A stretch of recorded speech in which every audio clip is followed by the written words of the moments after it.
My name is Dylan. I am a student going to Queen's currently. I'm studying biology, and I work as a member of the EMP, or Environmental Monitoring Program, with the museum. The campus, where we are right now, is where the museum hosts its research and collections. So all the kind of behind the scenes, where are all the skeletons and the samples held. But beyond the building, there's a 58-acre property of woodland. And our job as the EMP is to ensure the woodland is in good condition and to record what sort of species live here and make sure everything's kind of going all right.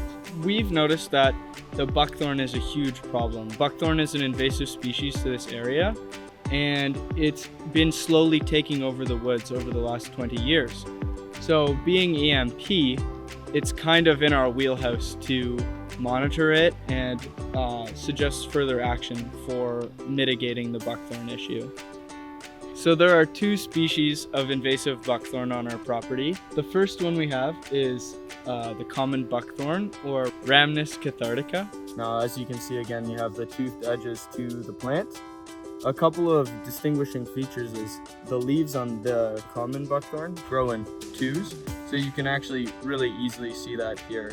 The paired leaves all the way down.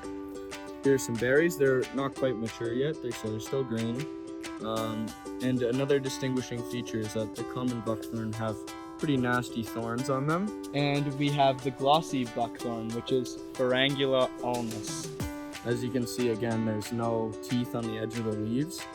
Here are what the berries look like. They're starting to get their color, but they're not quite there yet. And as well as on the underneath, we have some flowers. Buckthorn is originally from the Eurasia region, and it was brought over here by European settlers who wanted to plant it on golf courses or as a windbreak. The species here aren't accustomed to dealing with buckthorn, and so they don't deal with it very well in the environment. Buckthorn is interesting because what it does is it changes the chemistry of the soil, and it makes it very difficult for other species to grow here. And it can propagate through berries. It makes a ton of berries, and they're eaten by birds.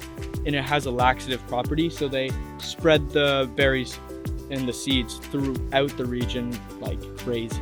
Additionally, they can also grow underground as these things called tubers, and that makes it very difficult to get rid of because even without the berries, they can still propagate around, and even after you cut them, they can sprout back up quite easily.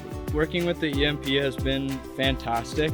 Our supervisors, Paul Sokoloff and Sarah Steele, have been super welcoming and just a great presence. It's so incredible to work alongside people who do this as their full-time job. As someone who is hoping to do something like that in the future, it's super inspiring.